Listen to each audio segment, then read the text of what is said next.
নজর রাখবো পরবর্তী সংবাদে। সম্প্রতি রাজ্য সরকার একটি সিদ্ধান্ত নিয়েছে। কি সেই সিদ্ধান্ত?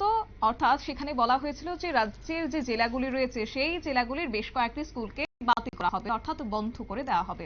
কেননা সেক্ষেত্রে রয়েছে শিক্ষক স্বল্পতা সহ একাধিক বিষয়, যাকে কেন্দ্র করে পশ্চিম ত্রিপুরা জেলায় 160টি স্কুল, একই সঙ্গে উত্তর ত্রিপুরা জেলার 170টিরও অধিক বিদ্যালয় বন্ধ করে দেওয়ার সিদ্ধান্ত নেওয়া হয়েছে। আর রীতিমতো সেই বিষয়টিকে মাথায় রেখে এবার বিরোধী দল কিন্তু সরব হয়েছে।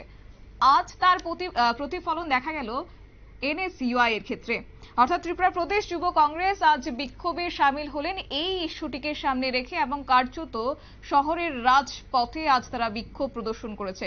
কংগ্রেস ভবনের সামনে থেকে তারা র্যালি বের করে একে একে বিক্ষোভ মিছিলে সামিল হয়েছেন সেই কংগ্রেসের বিভিন্ন সদস্যরা। তারই মধ্যে বিক্ষোভের সুর চড়িয়েছেন আজ দেখা গেল রাজধানীতে সেই বিক্ষোভ মিছিল।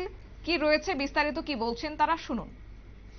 জানেন যে রাজ্যের নানা প্রান্তে প্রায় 160টির মতন স্কুলকে বন্ধ করে দেওয়া হচ্ছে। কিসের স্বার্থে তা এখনো জানা নেই।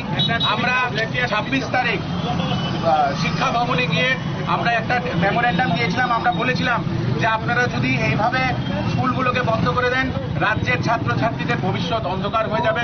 সেখানে ডাইরেক্টর ম্যাডাম আমাদেরকে বলেছিল এরকম কিছুই না, এটা একটা সার্ভে হয়েছে। কিন্তু তারপরে আমরা সংবাদ মাধ্যমেই খবর পেয়েছি যে রাজ্যের 160টি, পশ্চিমে এবং উত্তরে 170টি স্কুলকে বন্ধ করে দেওয়া হচ্ছে।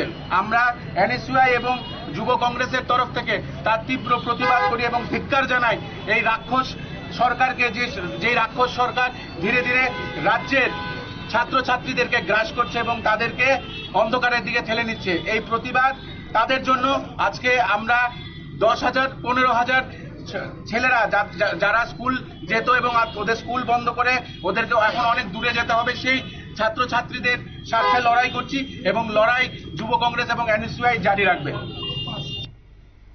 আপনারা শুনলেন তাদের বক্তব্য। কার্যত আজ যুব কংগ্রেস এবং এনএসইউআই এর পক্ষ থেকে এই বিক্ষোভ মিছিল করা হয়েছে, সারা জাগানো বিক্ষোভ মিছিল। কার্যত ছাত্রছাত্রীদের ভবিষ্যৎ, রাজ্যের ছাত্রছাত্রীদের ভবিষ্যৎ এক প্রকার প্রশ্নচিহ্নের মুখে। তারই মধ্যে যারা গরিব অংশের ছাত্রছাত্রীরা রয়েছে তাদের ভবিষ্যৎ অন্ধকারের দিকে, এই দাবি তারা আজ তুললেন। এবং যেটা তারা বললেন যে গত 26 তারিখ শিক্ষা ভবনে আধিকারিকের নিকট তারা একটি ডেপুটেশন প্রদান করেছিলেন। তারই পরিপ্রেক্ষিতে কার্যত আবারও একবার দেখা গেল বিক্ষোভের সুর রাজপথে।